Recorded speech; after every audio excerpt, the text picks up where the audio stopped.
பேருக்கு முன்னாடி ஒரு வச்சிருக்கீங்க, கேதுவின் காதலன் காயத்ரி சங்கர்ன்னு. அப்படி என்ன சார் இந்த கேது மேல உங்களுக்கு இவ்வளோ ஒரு காதல்? சார் இப்போ முக்கியமான கேள்வி என்னன்னா, இந்த கேது அப்படின்னு சொன்னாவே அது ஒரு பியூட்டிஃபுல் பிளானட் அப்படின்னு ஒரு சாரார் ஜோதிடர்கள் சொல்றாங்க, ப்ரொஃபஷனல் அஸ்ட்ராலஜர்ஸ். இன்னொரு சாரார் கேது வந்து உங்களை உரிச்சு ரோட்ல நிக்க வச்சிரும். நீங்க யாருங்கிறத உண்மையா உங்களுக்கு காட்டணும்னா அது கேதுவால மட்டும்தான் முடியும்னு சொல்றாங்க. ஸோ இதை பத்தி நீங்க சொல்லுங்க சார். ஐயா, கணபதி கேது, சரஸ்வதி கேது, அடுத்தது ஆஞ்சநேய சுவாமி கேது. இவங்க 3 பேரோட போர்ட்ஃபோலியோ வேற வேற. ஒரு மனுஷனுக்கு கேது தசை 7 வருஷம் வருது. அதுக்கு முன்னாடி அவன் 17 வருஷமும் புதன் தசையும், அதுக்கப்புறம் 20 வருஷம் சுக்கிர தசையும் வருது. இந்த நடுவில் வர்ற இந்த 7 வருஷம் கேது தசை என்ன மாதிரியான பலன்களை கொடுக்குங்கிறது முதல் கேள்வி. அந்த 7 வருஷத்துல எப்படி வந்து அது ஆக்டிவேட் ஆகும்? நல்ல கேள்வி ஐயா. இந்த புதன் தசையும் கேது தசையும், இந்த புதன் தசையும் கேது தசையும் நம்ம ஜோதிட ரீதியா சொன்னோம்னா கண்டாந்தன்னு சொல்லுவோம். புதன் தசை எவனோ ஒருத்தன் அடமொழி சொல்லிட்டு போட்டான், ஆண் மூலம் அரசாலும் பெண் மூலம் நிர்மூலம்னு சொல்லிட்டு போயிட்டான். இது ஐ டோன்ட் பிலீவ். இப்போ சமீபத்தில் 2 நாளாக நம்ம வேர்ல்டு லெவலில் என்ன பண்ணுறோம், ஒரு 18 வயசு 20 வயசு புள்ள ஐஐடியில் ஒர்க் பண்ண புள்ள, அந்த பிள்ளைக்கு 2.5 கோடி சம்பளம் கொடுக்குறான். ஏன் அந்த பிள்ளைக்கு மட்டும்? எல்லாரை விட எக்ஸ்ட்ராடினரி திறமை. அப்போ அந்த ஐக்யூக்கு ஒரே ஒரு காரணம் கேது மட்டும்தான்.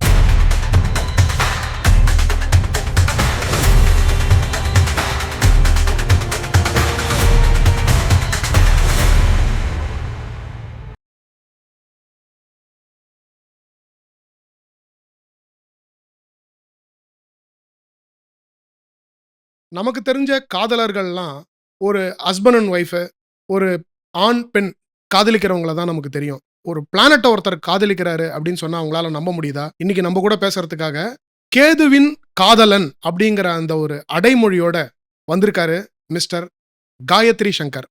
காயத்ரி சங்கர் சார், வணக்கம். நமஸ்காரம். ராமானுஜர் ஆசியோடு மகாபெரிவா அனுகிரகத்தோடு எனது குருநாதர் அன்போடு நீங்கள் கேட்கும் கேள்விகளுக்கு சிறப்பாகவும் அந்த கிரகத்தின் வழியாகவும் என்னால் பதில் கூற முடியும் என்ற நம்பிக்கையோடு உங்களுக்கு பதில் கூறுகிறேன். இந்த பேருக்கு முன்னாடி ஒரு வச்சிருக்கீங்க, கேதுவின் காதலன் காயத்ரி சங்கர்ன்னு. அப்படி என்ன சார் இந்த கேது மேல உங்களுக்கு இவ்வளோ ஒரு காதல்? கேது, அதுக்கு ஒரு உதாரணத்தை சொல்லிடலாம். ஜோதிடமும் உலக நீதியினுடைய வரலாறு திருக்குறள் தான். அந்த வள்ளுவனும் இந்த வள்ளுவனும். அதுல முதல் அடி முதல் குறள், அகர முதல எடுத்தெல்லாம் ஆதி பகவன் முதற்றே உலகு. கரெக்ட். எல்லாத்துக்கும் ஆதாரம் கேது தான். இப்போ ஆதாரத்தை தொலைக்க கூடாதுன்னு சொல்லிட்டு நம்மளுடைய முன்னோர்களும் சொல்லியிருக்காங்க, நாமளும் சொல்லிட்டே இருக்கோம். ஆக ஆதாரமே கேது என்பது, ஆதாரத்தை காலில் விழுந்துட்டோம், ஆதாரத்தை கெட்டிமா பிடிச்சிட்டோம், அது நம்மளை வளர்த்து விட்டுன்னே இருக்கு. இது முதல். 2வது, ஜென்ரல் எல்லாருக்கும் தெரிஞ்சது, கேது தான் வலிமை மிக்கது. கேதுவை மிஞ்சி எதுவுமே கிடையாது. ஏன்னா ஒரு கிரகத்தை விட இன்னொரு கிரகம் பெரியதுன்ற அந்த ஒரு அனாலஜில கடைசியில பாத்தீங்கன்னா கேது தான் எல்லாரை விட வலியவருங்கிறது மூல நூல்களே ஒத்துக்கிட்டு இருக்கு. அதன் அடிப்படையில் வலிமையானதை நாம் பற்றி கொள்வோம், வலிமையானதோடு இணைந்து கொள்வோம் என்ற அடிப்படையிலும் அந்த பேரை இணைச்சிக்கணும். சார், இப்போ முக்கியமான கேள்வி என்னன்னா, இந்த கேது அப்படின்னு சொன்னாவே அது ஒரு பியூட்டிஃபுல் பிளானட் அப்படின்னு ஒரு சாரார் ஜோதிடர்கள் சொல்றாங்க, ப்ரொஃபஷனல் அஸ்ட்ராலஜர்ஸ். இன்னொரு சாரார் கேது வந்து உங்களை உரிச்சு ரோட்ல நிக்க வச்சிரும். நீங்க யாருங்கிறத உண்மையா உங்களுக்கு காட்டணும்னா அது கேதுவால மட்டும்தான் முடியும்னு சொல்றாங்க. ஸோ இதை பத்தி நீங்க சொல்லுங்க சார். தங்களுடைய கருத்து அற்புதமான கருத்து, அற்புதமான கேள்வி. ஏன்னா கேது இருமுகம் கொண்டது. நல்லவனுக்கு நல்லவன், கெட்டவனுக்கு கெட்டவன். அப்போ இதனுடைய அமைப்பு எப்படி இருக்குன்னா, தவறாக பயன்படுத்தியவர்கள், புரிந்து கொள்ள முடியாதவர்களுக்கு புரிந்து கொள்வதற்கும் திருந்திக் கொள்வதற்கும் ஒரு வாய்ப்பு. அந்த கேது எப்படின்னா, அந்த திசை வரும்பொழுது நீ எப்படின்னா ஆடு, அமைதியா உட்கார்ந்திருப்பார். பிள்ளையார் என்ன பண்ணுவாரு, உலகத்து நிகழ்வுகள் எல்லாத்தையும் கண்காணிச்சுட்டு அமைதியா உட்கார்ந்திருப்பார். உட்காரும்போது என்ன சொல்லுவாரு, இன்னைக்காவது திருந்துடா, நாளைக்காவது திருந்துடா, நாளன்னைக்காவது திருந்து. சரி, என்ன தேடி கூட நீ வர தேவையில்ல, நீ இருக்கிற இடமெல்லாம் திரும்பினவன்லாம் நான் இருப்பான். அப்பயாவது மனம் மாறிவிடு. இது ஃபர்ஸ்ட் டைம். இதனால் வரை அவன் திருந்தியே நல்லதோடு இருக்கான் பாருங்க, அவனுக்கு அந்த கேது திசை லக்கான திசை. கேதுவில் ஒருத்தன் ஜெயிச்சிட்டான்னா வாழ்வினுடைய அச்சு வேற எதுவுமே கிடையாது. இறைவன் திருவடி தான் ஸ்ட்ரெயிட். கண்டிப்பா. அப்ப தோத்தவர்கள் அத்தனை பேருமே, தெருவில் நின்றவர்கள் அத்தனை பேருமே அவருடைய சனாதன தர்மத்தை மீறியவர்கள். அதனால் அவர்கள் பயப்படுகிறார்கள். கேது திசையில் நான் தெருவில் வந்தேன்.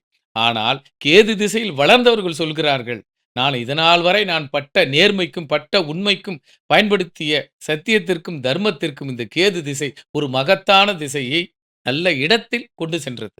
அப்படின்னா தர்மமா நடந்துக்கிறவங்களுக்கு கேது தசை அடுத்த சம லெவலுக்கு கொண்டு போவோம். யார் இது வரைக்கும் அதர்மம் பண்ணிருக்காங்களோ அவங்களுக்கு பாடம் புகட்டுற தசை கேது தசை. அதே இப்படி புரிஞ்சுக்கலாமா? தாராளமா எடுத்துக்கலாம் ஐயா. ஒரு மனிதனுக்கு பாடத்தை புகட்டுவதும் பாடத்தால் உயர்த்துவதும் கேது மட்டுமே. கண்ணதாசன் ஏன் சொல்லுவார், நீ ஒரு நாளாவது கீதையை படி. இப்படி ஒரு பேட்டி கொடுத்தாரு. நான் இந்து மதத்தை அவ்வளோ எதிர்த்தேன்.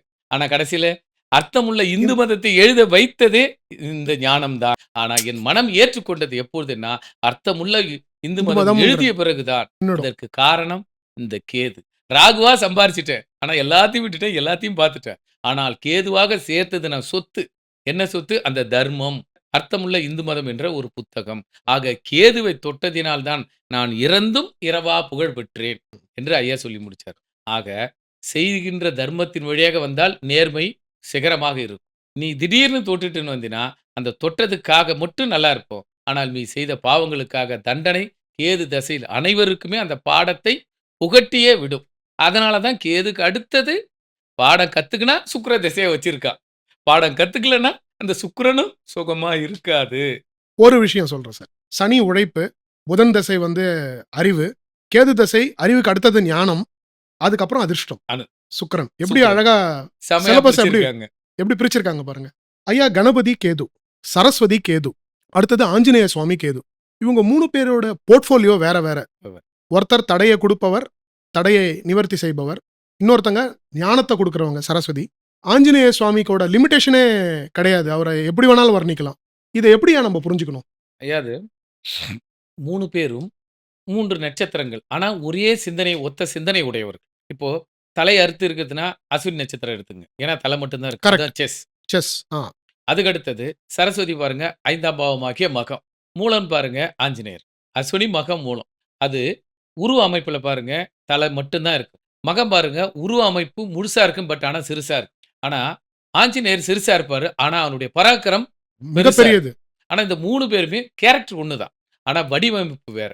அப்ப அந்த மூல நட்சத்திரம் என்பது பிறவினுடைய நீரையும், மோட்ச நீரையும் நம் வாழும்போதே கொடுக்கும். அப்போ மூல நட்சத்திரத்தில் ஒருவன் பிறந்தாள் என்றால், பிறருக்காகவே வாழ்வை அர்ப்பணித்துக் கொள்வான். ஞானத்தில் இருப்பான். ஆக அஸ்வினியை விட, மகத்தை விட மூலம் மூலம். பெரிது என்பதற்கு அனுமனினுடைய விஸ்வரூப தரிசனமே. அதனால தான் குருவுக்கு மூல திரிகோணம் கொடுத்த வீடு தனுசு ராசியா இருக்குது. பியூட்டிஃபுல். அதுவும் மூல நட்சத்திரத்தில் பெருசா இருக்குது. ரொம்ப நல்லா ஆக சொன்னீங்க. அஸ்வினி, மகம். அதாவது அஸ்வினி கிட்ட ஒரு பொருள உடைச்சு குடுக்கணும். மகத்துக்கிட்ட ஒரு பொருள அது கொறிச்சு குடுக்கணும். ஆனா மூலத்தில தான் ஒரு பொருளை விதைத்து கொடுக்க வேண்டும். விதையாகத்தான் விருட்சமாக வெளிவருகிறது. ஆக 2 நட்சத்திரத்தை விட 3வது மூலம் தான் மூலாதாரம் பியூட்டிஃபுல் சார். பியூட்டிஃபுல். என்பது. பியூட்டிஃபுல். அதனால 3 நட்சத்திரத்தில் சிறப்பு. எவனோ ஒருத்தன் அடமொழி சொல்லிட்டு போட்டான். ஆண் மூலம் அரசாலும், பெண் மூலம் நிர்மூலம்னு சொல்லிட்டு போயிட்டான். இது ஐ டோன்ட் பிலீவ். இதை எப்படி பாக்குறீங்க? ஐயா, அதாவது அடைமொழியும், ஆ அது எழுத்து மொழியும், பேச்சு மொழியும் சொல்லிட்டாங்க. இன்னைக்கு என்னோட ஒரு கேள்வி கேட்கிறேன். மூலத்தில எந்த பெண்களும் சிறப்பான அந்தஸ்தில் இல்லையா? அப்படின்னு கேட்டா, எல்லோரும் உயர்நிலையில இருக்கிறாங்க. மூலம் நிர்மூலம் அல்ல. ஒரே ஒரு வேர்ட். நீர் நீர்மூலம். பியூட்டிஃபுல். சூப்பர். ஏனென்றால் அவள்தான் கர்ப்பஸ்திரி, அவள்தான் ஞானஸ்திரி, அவள்தான் பிறப்பின் உலகின் உச்சம். அப்போ அதான் கேள்வி. மூல நட்சத்திரத்தில் ஒரு பெண் பிறந்திருந்தால் அவள் கல்வியில் சிறந்தவள். நம்ம ஜோதிட ரீதியாவும், குடும்ப ரீதியாவும் பேசணும்னா, ஒரு வீட்ல ஆம்பள படிக்கிறத விட, ஒரு பொம்பள புள்ள படிச்சா 3 தலைமுறை.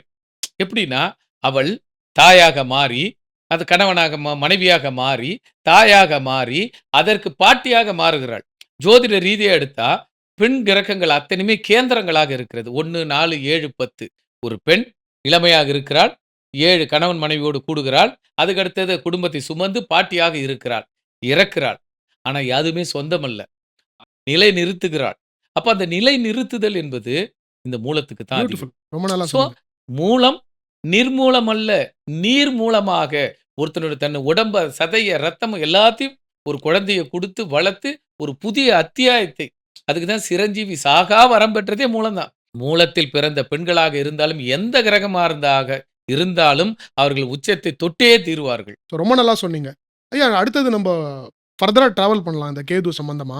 கேதுல வந்து மிக உச்சத்தை அடையணும்னா, அது ஆன்மீகத்துல மட்டும்தான் அடைய முடியுமா? இல்ல மற்ற துறைகள்லயும் அடைய முடியுமா? இப்ப நீங்க உதாரணத்துக்கு செஸ் வந்து சொன்னீங்க. அது அவரு எப்படி அத ஆக்டிவேட் பண்ணுவார்? இது நல்ல 2வது கேள்வியும் நல்ல கேள்வியா தான் இருக்குது. அதாவது எந்த துறையிலுமே, துறை சார்ந்த அ அனுபவங்களும், நுணுக்கங்களும் தெளிவாக இருந்துவிட்டால், எல்லா துறையிலுமே உச்சத்தை தொட்டவர்களுக்கு கேதுனுடைய ஆதிக்கமும், கேதுனுடைய பலமும் அவர்கள் ஜாதகத்தில் இருக்கும். எந்த துறை சாதாரண ஒரு மண்பாண்டம் செய்ற ஒரு குயவன், அந்த பாத்திரத்த நம்மளால வடிக்க முடியுமா? ஆனா அவன் அசால்ட்டா வடிக்கிறான். அப்ப அசால்ட்டா வடிப்பதற்கு என்ன?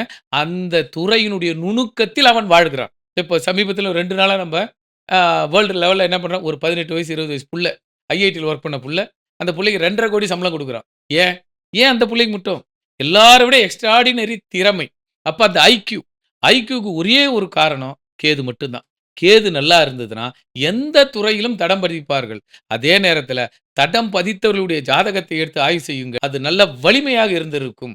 அப்ப எந்த துறையாக இருந்தாலும், அந்த துறையில் அவன் ஜெயிக்க வேண்டுமென்றால், கேதுவின் ஆதிக்கத்தால் மட்டுமே செய்ய ஜெயிக்க முடியும். முடியும். அதனால கேதுவே எல்லா துறைக்கும் ஆதாரம்.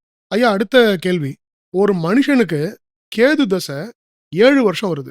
அதுக்கு முன்னாடி அவன் 17 வருஷமும் புதன் தசையும், அதுக்கப்புறம் 20 வருஷம் சுக்கிர தசையும் வருது.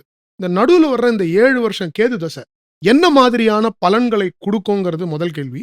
அந்த 7 வருஷத்துல எப்படி வந்து அது ஆக்டிவேட் ஆகும்? நல்ல கேள்வி ஐயா. இந்த புதன் தசையும், கேது தசையும், இந்த புதன் தசையும், கேது தசையும் நம்ம ஜோதிட ரீதியா சொன்னோம்னா, கண்டாந்தன்னு சொல்லுவோம். புதன் தசை 17 வருஷம். புதன் எப்போதுமே இரட்டைத்தன்மை. நம்ம ஜெனரலா சொல்லுவோம். புதன நம்பியும் போகக்கூடாது, புதன நம்பாவும் இருக்கக்கூடாது.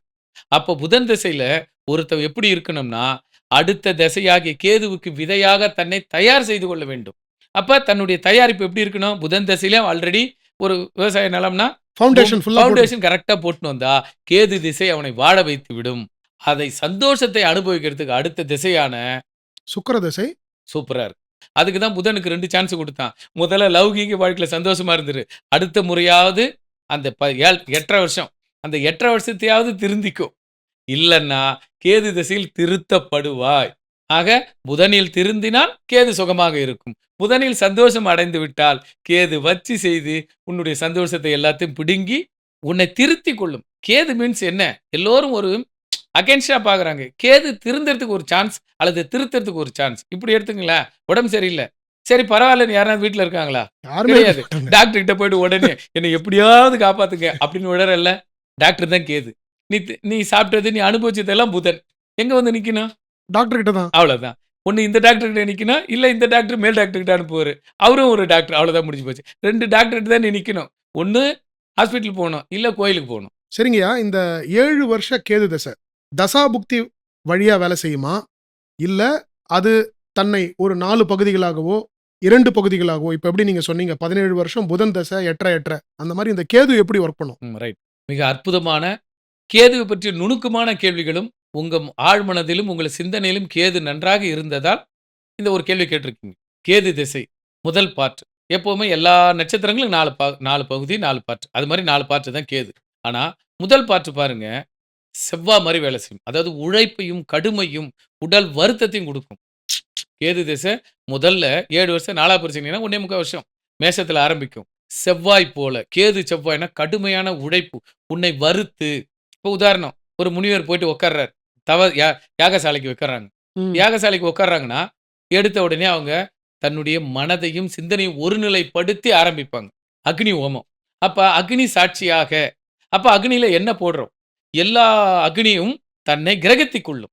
ஆகுதி உட்கொண்டு. ஆகுருதி ஆயிடும். எல்லாம் எனக்குள். வேற எதுவுமே கிடையாது. அப்ப எல்லாம் எனக்குள் என்ற ஒரு நிலையை அந்த ஜாதகனுக்கு செவ்வாய் போல கடுமையான போராட்டங்களோ, அல்லது கடுமையான உழைப்புகளோ, கடுமையான சிந்தனைகளோ, உன்னை வருத்திக்கொள் என்ற ஏன்னா, உதாரணம். இப்போ விரதம் இருக்கணும்னா, அதுக்கு ஒரு ஒழுக்க கட்டுப்பாடுக்கு வரணும். இப்போ ஐயப்பன் கோயிலுக்கு மாலை போடுறாங்க. முருகர் கோயிலுக்கு மாலை போடுறாங்க. ஏன் அந்த மாலை போடுறாங்க? மாலை போட்டால் ஒழுக்க நிலைக்கு நிற்க வேண்டும் என்ற விதி. அப்ப கேது திசை முதல் பாதத்தில் வரும்பொழுது, உன்னை ஒழுக்க நிலைப்படுத்துவது அட்டென்ஷன்ல நில்லு. லைனுக்கு வா, ஃபார்முக்கு வா. ஃபார்மேட் வருவது முதல் பாதம். 1 இயர் அண்ட் 9 மந்த்ஸ். எஸ். 1 1/4 வருஷம். 1 1/4 வருஷம் அவன ஃபார்மேட்டுக்கு வர வச்சிரும். அப்ப ஃபார்மேட்டுக்கு வரணும்னா, நல்லா சாப்பிட்டு இருந்தவனுக்கு, முதல்ல தூங்குனவனுக்கு, முதல்ல பெட் இருக்காது. முதல்ல பெட்ல படுத்தா சுகமா இருக்கும். ஆனா, தன்னை நிலையில நிறுத்துவதற்கு முதல்ல பெட்ட விட்டு கீழ இறக்குவாரு. கண்ட இடத்துல படு.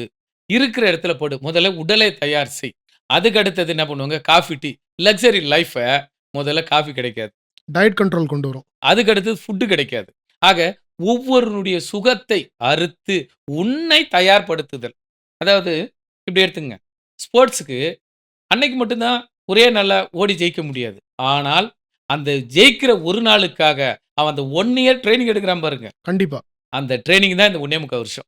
இப்போ இதுல இன்னொரு ரொம்ப டெக்னிக்கலா பார்க்க வேண்டிய விஷயம் என்னன்னா, முதல் 1 1/4 வருஷம் செவ்வாய் உடைய அந்த சாரம் மாதிரி ஒர்க் பண்ணும்னீங்க. இவரே நிழல் செவ்வாய், கேது. அவரு வந்து ரியல் செவ்வாயோட சாரத்த வாங்கி செயல்படுவாரு. செயல்படுவார். அதாவது அத நீங்க நல்ல அற்புதமான ஒரு கருத்து. எப்படின்னா, செவ்வாய் வீரமும், இரத்தமும் காரன். இரத்த காரகன். இரத்தத்தோடு கலர்ந்து விடுகிறார். ஃப்ரீயா ஓடியிருந்தவனுக்கு ஓடாத நில்லு. ஓடுகின்ற பாதையை மாத்து. இப்போ எத்தன பேர் ஜாக்கிங், வாக்கிங் போறேன்னு சொல்லிட்டு, ஊருக்கு அத உலகத்துக்கு பேசிட்டு பேசுறாங்க. போறாங்க. Correct, correct. ஆனா, எத்தன பேர் தன்னுடைய கன்டென்ட்ல ஓடணும், ஜெயிக்கணும், குறைக்கணுன்ற ஒரு கான்செப்ட்ல ஓடுறாங்க. ரொம்ப கம்மி அந்த சோ, பெர்சென்டேஜ். அந்த கான்செப்ட்டை உருவாக்குவது செவ்வாயும் கேது. இந்த 1 உன்னை 1/4 வருஷம். நிறுத்திக்கொள், நிலை நிறுத்து. இதுதான் நீ அப்படின்னு டிக்ளரேஷனுக்கு முதல் அத்தியாயம். அதுக்கடுத்த 2 1/4 வருஷம். 1 1/4 வருஷம். 1 1/4 வருஷத்துல ம். சுக்கிரன், சுக்கிரன் கேது. ம். முதல்ல 1 1/4 வருஷம் கிரவுண்ட ரெடி பண்ணிட்டு, அதுக்காக உன்னை தயார் செய்து கொள். உழைப்பதை. என சுகம். அதுக்காக உழைக்கணும். இப்போ என்ன யாகம்? பழையபடி யாகத்துக்கு அக்னி ஹோமம் பண்ணிட்டாங்க. அந்த அக்னி ஹோமம் எந்த அக்னி ஹோமம்? எதற்கு பண்றாங்க? சண்டி ஹோமமா? எந்த ஹோமம்? அதற்கு தயார் செய்து கொள். அதற்குண்டான மந்திரத்தை தயார் செய்து கொள். அதற்குண்டான பாடத்தை சொல். அதற்குண்டான பொருட்களை போடு. ம். அப்போ எதற்காக அப்படின்றத தீர்மானம் பண்றது ஃபர்ஸ்ட். அதில் என்னென்ன பாடங்களையும், என்னென்ன சுகங்களையும் என்ன கிடைக்கும் என்பதை ம். 2வது 1 1/4 வருடமாகிய சுக்கிரன் கேது மெட்டீரியல ரெடி பண்ணிடணும். சோ வெரி அது குட். பாடத்திட்டம். இன்னாருக்காக நம்ம ஹோமம் பண்ண வந்திருக்கோம். பிறந்த காது குத்தல் குழந்தைகளுக்காக அல்லது உபநயனத்துக்காக வரோம். எதற்காக அப்படின்றத செகண்ட் கொஸ்டின் வந்துரும். சிலபஸ். சிலபஸ். 3வது 1 1/4 வருஷம். அது புதன் கேது. அந்த சிலபஸ் சொன்ன வேர்டுல செம்ம வேர்ட் அது நீங்க அந்த வேர்டு. அந்த சிலபஸ்ல என்னென்ன பாடங்கள் கொடுத்திருக்கிறார்கள். இப்போ ஒரு பாடத்த எடுத்த உடனே ஒரு 10 சாப்டர் இருக்கும். அந்த சாப்டர முழுசா படிக்கணும். அப்ப அந்த புதன் கேது 3வதுன்னா வேதத்தை, மந்திரத்தை முறையாக கற்றுக்கொள், அதை உச்சரி. அப்போ உன்னுடைய வொர்க் என்ன? பாடம் படிக்கணுமா? அல்லது வேலை என்ன செய்யணுமா? மந்திரம் படிக்கணுமா? ஜோசியம் படிக்கணுமா? என்ன படிக்கிறாய்? உன்னுடைய லைஃப் ஸ்டைல்ல என்ன ஆகப் போகிறாய் என்பது 3வது. இப்ப பல பேருக்கு சொத்து சம்பாரிக்கணும். சொத்துல பிரச்சனையா? அத அப்பதான் தீர்ப்போம். பல சொத்துக்கள ம். வாங்கி வச்சிருப்பான். ஆனா அந்த சொத்தோட எஃபோர்ட்‌க்கு இப்ப இன்னைக்கு கவர்மெண்ட்ல நம்ம என்ன பண்றோம்? டாக்ஸ் போடுறாங்க. நீ என்னைக்கு வாங்குன சொத்துக்கு இன்னைக்கு டாக்ஸ் கட்டலன்னு வருது. அது புதன் கேதுல தான் வரும்.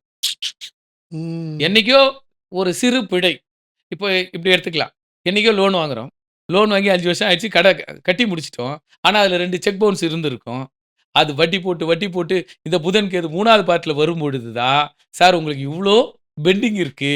அப்படின்னு ஒரு ஸ்டேட்மெண்ட் வரும். அதாவது என்றோ நீ சுகத்தை அனுபவித்ததற்கு, அதில் ஒரு தவறுதலாக பயன்படுத்தியதற்கு, பெனால்டி. இன்று ஒரு தண்டனை பெனால்டி. பெனால்டி குடுப்பது புதன் கேது.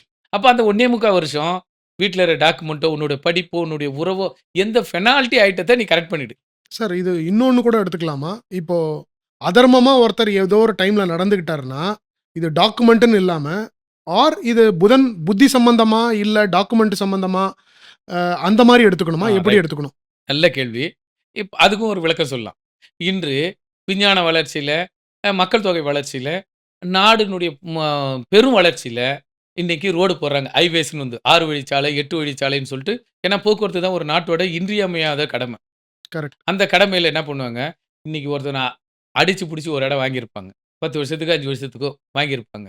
ஆனா அந்த இடம் இன்னைக்கு என்ன பண்ணியிருக்கோம், விதியின் விளையாட்டுல புதன் திசையிலயோ, கேது புத்தியிலயோ அல்லது கேது திசையிலயோ, புதன் புத்தியிலயோ இந்த 2 இடத்துல நேரா ஹைவேஸ்ல குறுக்க ரோடு போட்டிருப்போம். நீயும் ம். பயன்படுத்த முடியாது. அரசாங்கம் என்ன குடுக்குதோ அத வாங்கிட்டு போணும். அப்ப அத முழுமையா பயன்படுத்த முடியாது. ஏன்னா, அன்று செய்யப்பட்ட அதர்மத்தில் வாங்கப்பட்ட இடம் இன்று அரசாங்க கையகப்படுத்துகிறது. உன்னால என்ன பண்ண முடியாது?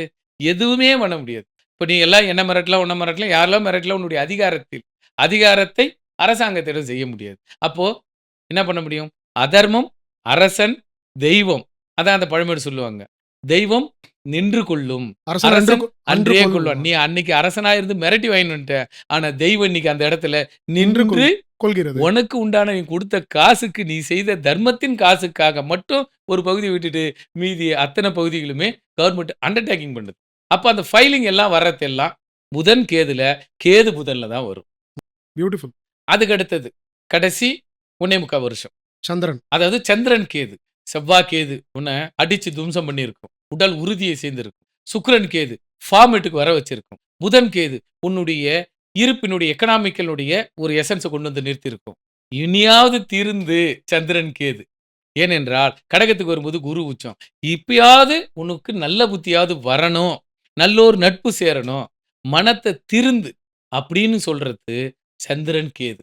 அங்கேயே நீ திருந்தலன்னா முடிஞ்சு போச்சு. அத பேர் தான் அந்த கேது திசையில தான் எல்லாத்தையும் விட்டுட்டு அந்த 1.25 வருஷம் வெளிய வரதுக்கு காரணமே. உன்னுடைய மனமாற்றம். இருந்துனா சந்தோஷமா ஏத்துக்கிறாங்க. ஆனா அத குடுக்க முடியல விரக்தினா விரட்டி அடிக்கிறார்கள்.